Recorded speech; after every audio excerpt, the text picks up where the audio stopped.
ఓం శ్రీ గురుభ్యో నమ. ఓం శ్రీ మాత్రే నమ.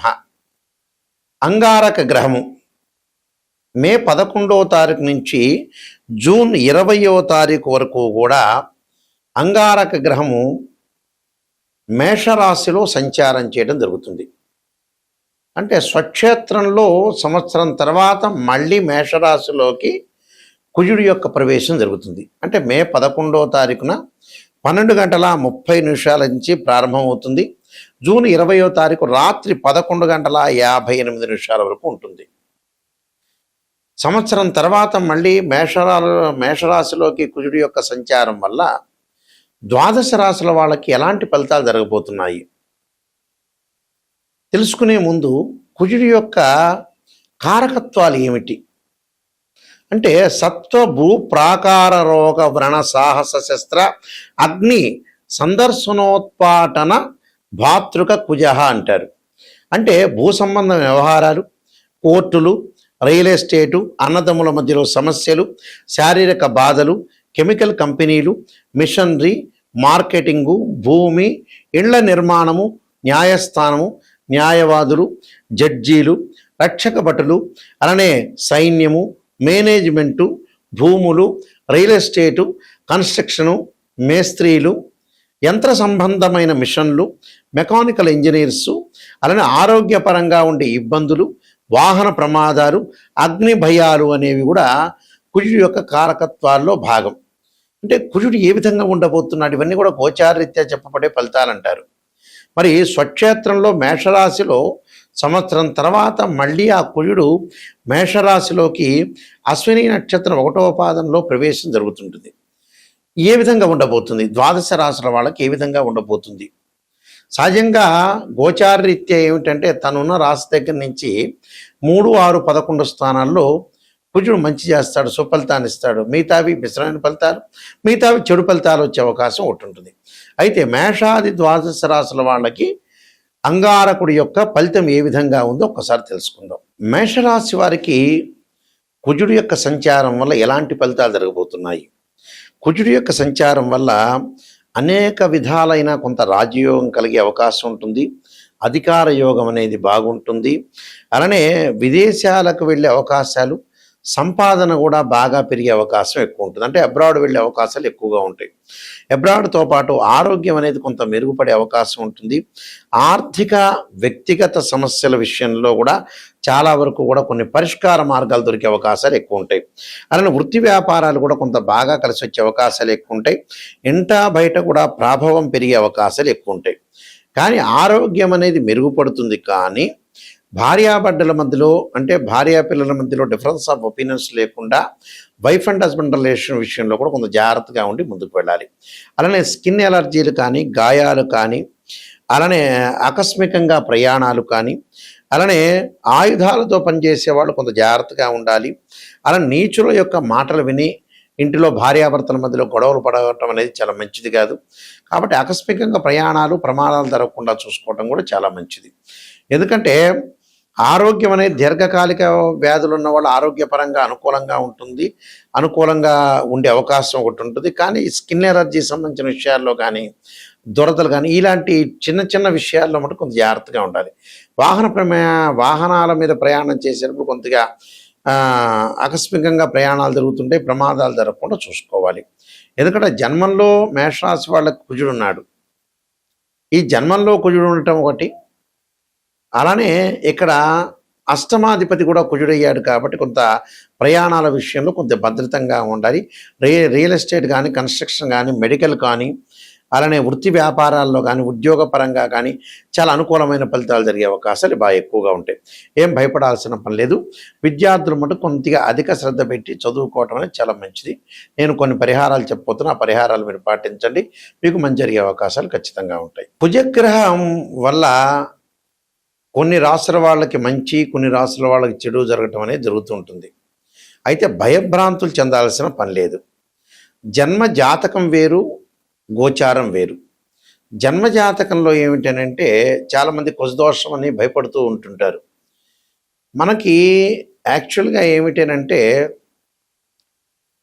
ఏదైతే కుజదోషం గురించి బాధపడుతున్న వ్యక్తులకి 13 నక్షత్రాల వాళ్ళ కుజదోషం వర్తించదు.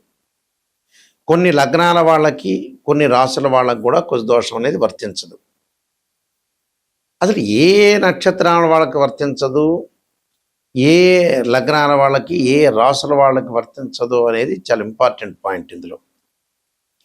అయితే అది జన్మజాతకం చూసినప్పుడు వాళ్ళకి ఏ నక్షత్రం అవుతుందో మనం చూసుకొని దాన్ని చెప్పొచ్చు.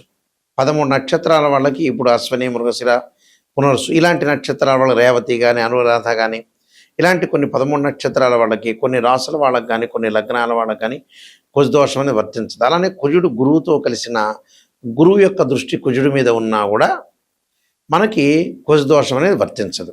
కాబట్టి ఇది గమనించాలి. ఇది జన్మ జాతకం. అయితే మనం ప్రస్తుతం చెప్తున్నది ఏంటంటే గోచారం. గోచార పరంగా తమ రాశి నుంచి 3, 6, 11 స్థానాల్లో కుజుడు ఉంటే మంచివాడు. మిగతా రాశుల్లో మిగతా స్థానాల్లో ఉంటే మిశ్రమైన ఫలితాలు, చెడ్డ ఫలితాలు జరిగే అవకాశం ఉంటుంది. అలా భయభ్రాంతులు చెందాల్సిన పని లేదు. మరి కుజుడు మనకి గోచారీత్య అనుకూలంగా లేకపోతే, కుజుడు యొక్క ప్రభావం అనేది మన జాతకం మీద ఉంటే ఏం చేయాలి, అసలు ఎలాంటి పరిహారాలు చేయాలి? టోటల్గా జన్మ జాతకమైన గోచారమైనా కూడా బోత్. కుజుడికి అధిదేవతలు, ప్రత్యదేవతలు ఉంటారు.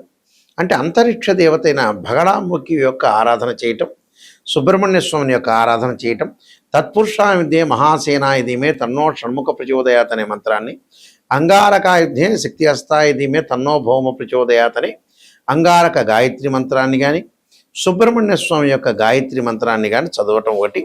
అలానే అంగారకుడికి అధిదేవత, ప్రత్యదేవతలు ఉంటారు, పృథ్వీ. అలానే క్షేత్రపాలకుడిని కూడా ఆరాధన చేయడం, పృథ్వీ దేవతను, అలానే క్షేత్రపాలకుని ఆరాధన చేయాలి. అలానే అధిష్టాన దేవతను సుబ్రహ్మణ్య స్వామిని, అంతరిక్ష దేవత అయిన భగడాముఖి దేవిని కూడా ఆరాధన చేయడం చాలా మంచిది.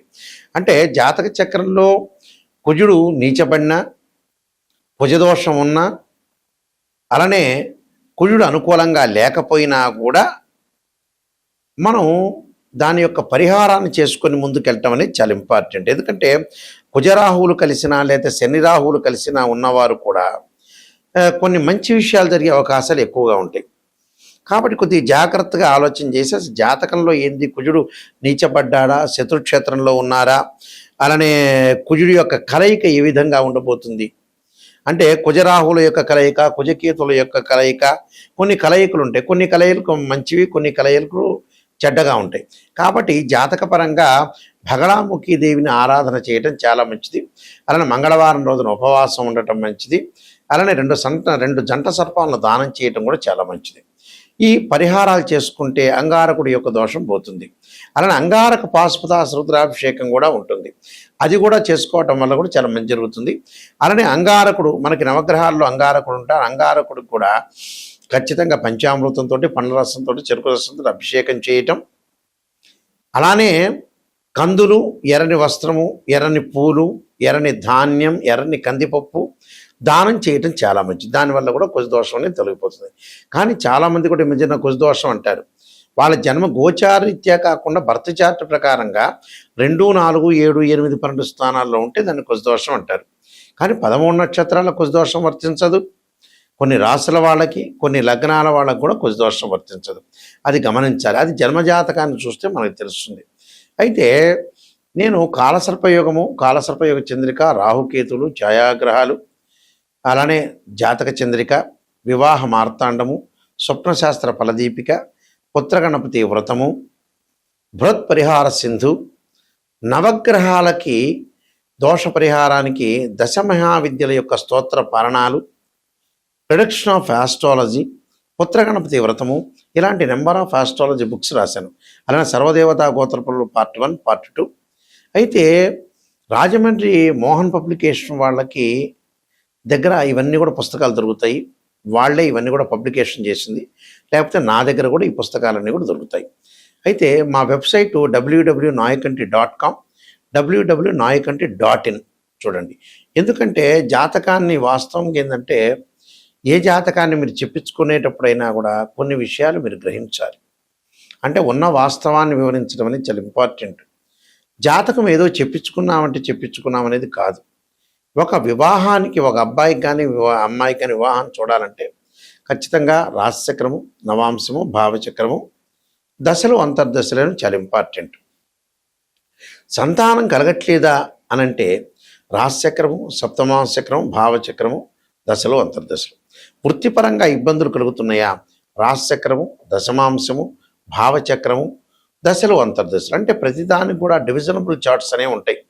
ఆ డివిజనబుల్ చార్ట్స్ కూడా మ్యాథమెటికల్ క్యాలిక్యులేషన్ వేసి ఉచ్చ నీచ స్థానాలు, ద్వాదశ భావాధిపతులు, రాస్యాధిపతులు, ఆ గడిలో ఏదైతే గ్రహం ఉంటుందో దాన్ని మూడింటిని కూడా అనాలిసిస్ చేయాలి. సహజంగా ఏంటంటే భావాధిపతులు అంటే ఏంటంటే మీకు పరిభాషలో చెప్పాలంటే ఇంటి ఓనర్ అని అర్థం. రాస్యాధిపతి అని అంటే ఏమిటంటే బిల్డరు అని అర్థం. ఆ గ్రహం ఏదైతే దానిలో ఆ గ్రహం ఉందో ఆయన రెంట్కు ఉన్నట్టు అర్థం. అంటే ఇవన్నీ కూడా ద్వాదశ భావాధిపతులు. అంటే తను భావానికి రవి అని, ద్వితీయ భావానికి గురువు అని, తృతీయ భావానికి సోదరుడని, చతుర్థ భావానికి చంద్రుడని, పంచమ భావానికి గురువు అని, సోదర భావానికి కుజుడని, సప్తమ భావానికి శుక్రుడని, ఇలా ద్వాదశ భావాలు ఉంటాయి. ద్వాదశ భావాలు ఉచ్చ నీచలు. ఉదాహరణకి డిగ్రీల్లో కూడా క్యాలిక్యులేషన్ చాలా ఇంపార్టెంట్. ఎక్కడ నీచ ఉంటాడు, ఎక్కడ పరమ నీచ ఉంటాడు. మకర రాశి గురువు సహజంగా ఏంటంటే నీచ 5 డిగ్రీల వరకు నీచ, తర్వాత పరమ నీచ. ఇలాగా ఏదైతే కుజుడు ఎక్కడ ఉచ్చ స్థానంలో ఉంటాడు, ఎక్కడ నీచ స్థానం, దాని యొక్క స్వక్షేత్రం ఏంటి అనేవన్నీ కూడా ఆలోచన చేయాలి. ఆలోచన చేసి ఎక్కడ మనకి నీచం ఉంటాడు, ఎక్కడ ఉచ్చలో ఉంటాడు. సహజంగా మకరం అనేది మకరము, కర్కాటక రాశులు తీసుకుంటే నీచ ఉచ్చ స్థానాలు కుజుడికి. అలానే మేష వృశ్చిక స్థానాలు కుజుడికి స్వక్షేత్రాలు. ఇలాంటివన్నీ కూడా గమనించాలి, ఎన్ని డిగ్రీల్లో ఎంతవరకు ఉంటుందని. కాబట్టి ఖచ్చితంగా మీరు ఎక్కడో ఏదో విషయాన్ని ఆలోచన చేసి నిజాన్ని తెలుసుకుంటేనే మంచి జరిగే అవకాశం ఉంటుంది. ఎవరైనా సరే నన్ను అప్రోచ్ అయ్యేవాళ్ళు నిజాన్ని తెలుసుకోవడానికి మాత్రమే ఫోన్ చేయండి. ఎప్పుడు కూడా నిజంగా నెగిటివ్ తెలుసుకుంటేనే, నిజంగా భగవంతుడు సాక్షిగా నెగిటివ్ తెలుసుకుంటేనే పాజిటివ్ అయ్యే అవకాశం ఉంటుంది. కేవలం గురువు గారండి మేమొక్కళ్ళమే కాదు, ఎవరినైనా సరే మీరు ఆస్ట్రాలజీ అప్రోచ్ అయ్యేటప్పుడు గురువుగారు నిజాన్ని చెప్పండి, ఎక్కడైతే నెగిటివ్ ఉంటుందో ఆ నెగిటివ్ చెప్పండి, మేము పాజిటివ్ చేసుకుంటాం, దాని పరిహారాలు చెప్పండి. ఎందుకంటే జీవితం అనేది ఎక్కువగా లేదు. 55 ఏళ్ళు 60 ఏళ్ళు రాగానే బోనస్ మార్కులతోనే మనిషి బతుకుతూ ఉంటాడు. తొందరగా పిల్లల యొక్క పెళ్ళిళ్ళు కానీ, చదువులు కానీ అన్నీ కూడా టోటల్గా కంప్లీట్ చేసుకొని ముందుకు వెళ్ళాలి. చేసుకుంటేనే మన లైఫ్ అనేది మనం లీడ్ చేయగలుగుతాం. ఉన్న నిజాన్ని నేను చెబుతున్నాను. ఎందుకంటే నిజం తెలుసుకోవటం అనేది చాలా మీరు ఇంపార్టెంట్. నా ధర్మం కూడా నిజాన్ని చెప్పటమే.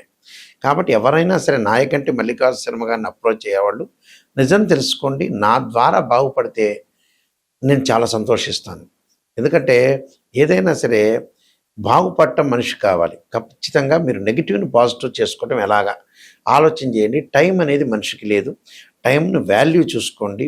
బ్రెయిన్ మెచ్యూరిటీ వాల్యూస్ పెంచుకోండి. డెవలప్మెంట్ అనేది కాండి. మీ అందరికీ కూడా మంచి జరగని ఆశిస్తూ, శ్రీ పరమేశ్వరుడి యొక్క కరుణాకటాక్షం ఉండాలని ఆశిస్తూ, సర్వే జనా సుఖినో భవంతు.